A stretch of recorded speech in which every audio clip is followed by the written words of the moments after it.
question, Monica, is like, do you think that papaya and pineapple is contraindicated in pregnancy? So this is the most common questions I think every patient asks. Right, we take papaya. Papaya is a great food. It contains vitamin A, vitamin C, fiber and whatnot. But then I'm talking about the ripe papayas. Now ripe papayas are a great food for pregnant babies also. But then yes, during the first 3 months we should be taking care of the unripe papaya because it contains enzymes like caffeine and it can act like it also has latex. So yes, it can lead to sometimes the contractions because it mimics a hormone called oxytocin contractions basically. So prostaglandins. So it might mimic those. So that is why it is advised not to take unripe papaya during your first 3 months because it has higher chances of papaya is a great food. It contains vitamin A, vitamin C, fiber, which is very good for pregnancy. But the ripe papaya is something which would be which I would suggest for a pregnant lady. But then unripe papaya contains something called as papain, and it also has latex, so which might mimic the prostaglandins and oxytocin and might lead to uterine contractions, so leading to abortion. So unripe papaya during your first trimester is not what I recommend. Just to be on a safer side, the quantity of unripe papaya that you're eating must be very small, which might not lead to the contractions. But then it's always better to be safe than sorry. So yes. And what about pineapple? Pineapple again contains something called as bromelain, which again, have been shown that it's a lot of fiber and this again can mimic contractions. So again, I think I would want to take it as avoid during the first month of your first trimester of your pregnancy. And very well taken, Monica. But here I would also like to tell my ladies planning for pregnancy that it is always recommended to have the fresh fruit of the season. Whatever is seasonal fruit you should have. You should not focus on we should have avocado only, kiwi only. Remember, always avoid the cold storage fruits and always have the fresh produce of the season. Yeah, because of the methylene and they have been, and today, these days, the kind of produce that we're having, the kind of, even the fruits and vegetables have been sprinkled with so many pesticides that we have no clue. And taking fresh fruits will always be. Yes, and also always have like mix your fruits.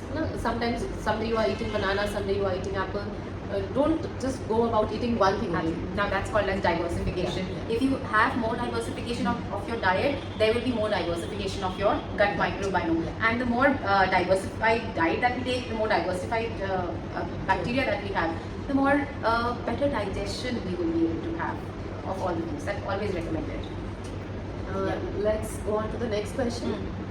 What are your take about intake of ghee during the third trimester? Patients commonly ask us, can we take ghee because we've heard ghee leads to a smooth vaginal delivery. See, these are all myths. I don't think so because we have seen so many patients nowadays suffering from gestational diabetes, and the risk of pregnancies are very high, and the girls coming with starting weight, starting BMI above 27 will never be recommended to take ghee because it's an energy source. Ghee is a very good source of vitamin A, and also the absorption of vitamins like A, D, E, K happens in the presence of fats, and also ghee is very anti-inflammatory in nature. It's a good fat, but then taking ghee as in very large quantities might in fact disturb their gastro digestions in fact. So that, according to me, taking in small amounts as recommended on your roti, in your dal, is absolutely recommended. But drinking ghee is something which I will not be recommending. In fact, I have had patients who said drinking castor oil helps in vaginal births, but then this is just a myth and it has not been solved yet. So making a comment on something which has not been solved yet would not be ideal, right? And taking out Neha, now I would be also wanted to ask the question about vaginal births, and what do you think that is there a difference in the vaginal births and the C-section delivered babies, the immunity of the babies? Is it so? Again, it is there has been a lot of research on this, and the studies suggest that during vaginal birth there is inoculation of the child's gut with maternal vaginal flora. Yes. Yeah? So that's again lead to diversification of the gut flora in the baby. Absolutely. And it has shown that the babies have a better immunity. But there have been some studies where during the cesarean they are inoculating the child's mouth with that vaginal secretions. Exactly. But there has not been any concrete evidence on this, Monica. And also I would like to bring here a point forward that you cannot choose whether you have to have a cesarean section or not. Sometimes it's the need of the hour, and there is fetal distress or there is bleeding.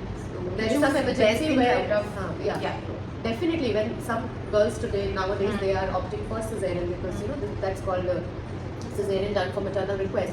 So they can be taught that you Yes. should these are the pros of vaginal delivery. Right. But when there is an emergency, there is no other way. It's either vaginal birth or a cesarean. You cannot choose You can. all the time. But then it's always because we see a rise in people opting for vaginal deliveries. It's always celebrated, and it is more people going for vaginal births are looked at They have done differently. something Yes, they've done well. something great, and people going for cesarean sections are like, oh, okay, so you had a cesarean section. Yeah, So yeah. what's your take on the choosing? It's not in our hands to choose. No, Sometimes. sometimes it's not in our hands. Okay. And even if if somebody chooses, they are really scared of pain or vaginal Yeah. birth. So it's that individualistic choice, and you should not treat them Any different, of course. I agree, absolutely. It's the lady, it's her body, it's her choice. Yes, I absolutely say that because I have seen people. This is a general scenario. Earlier, cesarean sections were like happening 10 years back. It was it was a safe delivery, and still it is a very safe delivery. But then there is a shift. People asking for normal deliveries. There is a shift if you see that. Yeah. Mostly people want a normal delivery. There are very hardly, I would say, 5% of the patients who come and say, we don't want to go for a vaginal birth, we want to go for a cesarean. So yeah, that, and I think it's Those are each to his own exceptions. and according to the situation that you Yeah. would suggest. So the only thing you should keep in mind that at the end of the delivery, both the mother and the child should be happy, Yes. whatever may be the route. Absolutely, absolutely. Right, and now you're left with one. Yeah. So the next question is, Yeah. after delivery, after birth, when the lady is lactating, Right. they commonly ask, my child is getting a lot of pulling and he's cranky all the time. So does my diet affect the baby? Schooling. Right, and now I will just come back to the vaginal delivery and the C-section delivery. You just said that the vaginal swab is entered, so the digestion depends a lot on the gut microbiome. So the baby's gut microbiome, there are recent researches happening. It's not just developed, but then yes, it says that the lactobacilli and the bifidobacterium inside the baby's gut, they have not yet, there are not much of it. So the digestion might be different. So a maternal diet and the baby's colic is correlated to a certain extent. The recent studies have started showing, the correlations. So basically, what happens is that when a mother is taking high allergen foods, for example, chocolates, tea, or cow milk, it has been shown that certain allergens pass from the mother to the baby, and then the baby have a hard time digesting those allergens. Can you repeat those allergies, Yes, please? chocolates, soya, and tea, and sometimes cow milk. And do you think nuts? Yes, also- nuts can be a high allergen food again. So the mother I personally experienced this. Right? When I was taking nuts, Hmm. my child was having a lot of colic. Colic. So I learned from my experience. Yes, so basically it's the allergens that gets passed from the mother to the baby. And sometimes I think we have also seen that the mothers start on top feeds, right? So the top feed also can be hypoallergic in nature if the baby is highly colic. So you can, and cow milk is given to the baby, which I do not recommend. We also don't Do not recommend. So kids also can turn, the babies can turn colic with the consumption of high amount of cow milk because the allergens are too high in cow milk. You can always opt for an hypoallergic formulation which doesn't contain a lot of allergens. And even the mother, if the baby is getting colic, if the baby is completely breastfed, even then the baby is getting colic might be because of the mother's nutrition, being high in nuts and And do you think there's any relation with intake of beans, chole, rajma?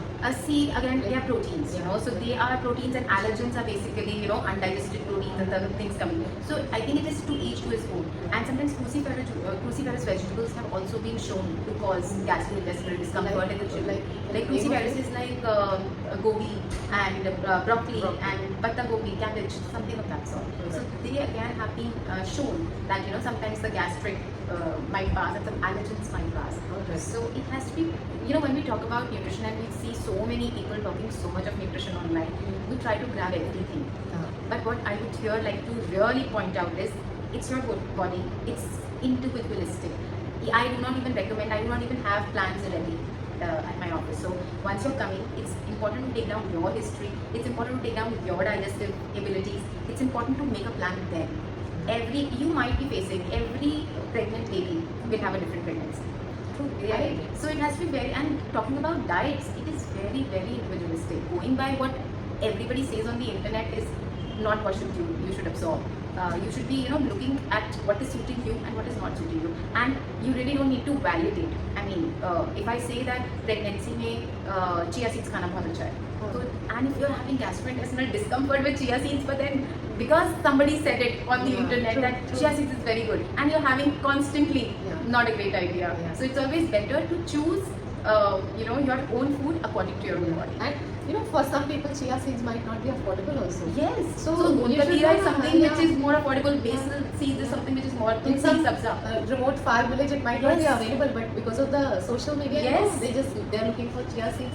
That's So what you should mentioned. try to find the nutrition in your जो भी आपकी regional diet है. Yes. Right? And regional diets are the best diets, I think. Yeah. If what I would recommend at the end of the thing would be eat more of home cooked food. Yes. Eat less of processed and the ultra processed And foods. I always tell my patients that you should avoid eating out of a packet. Yes, I that's really ultra like that. processed. Yeah. Yes, Yeah. it's a packet and it's an ultra Packaged food, processed. we don't know what preservatives have been added. Absolutely. There are a lot of the containers in which they are packed are Right. plastic, Right. and there are a lot of studies going on that plastic is leached into the food, Yes. and it is passed on to the baby. And in adult life, it is the reason for a lot of lifestyle disorders, also PCOD. Yes. So Yes. that is The these xenoestrogens, yeah. basically called as xenoestrogens, Yeah, which true. are passed from cosmetics, which are passed from the plastic bottles that we are using. So, and I was also amazed to read sometime that the PCOD starts inside the Yes, womb. yes, So yes. it is there that whether you're gonna have diabetes or PCOD can be decided in the mother's womb itself. Yeah. So having gestational diabetes can put the baby onto the risk of developing diabetes in the Yes, later yes. stages. So maternal nutrition is of utmost Most importance. important. I think girls really avoid this when they're conceiving. Pregnancy time is, eating time. We should eat well. I mean, we can eat whatever we want to. आज मेरा ये खाने का मन है, आज मेरा ये. And the processed foods like burgers and pizzas and, And ice pastas. creams. Yes. And chocolates. Ice cream. And it leads to a lot of weight gain also, which is Yes. also very harmful. For the baby, Yes. again, when you... If you're giving an environment which is, the blood sugars are constantly high. Absolutely. Yeah. This is what I was coming down to, that when you're giving a constant high sugar inside your cell, the baby might develop the risk of developing diabetes in the later stages. A high blood sugar can, affect Yes. the baby in the womb. Yes, true. Yes. So winding it up, yes. It was lovely talking to you, Same Monica, here. and I hope it is useful to all the girls who are watching this. Right. Absolutely. Thank you. Thank you.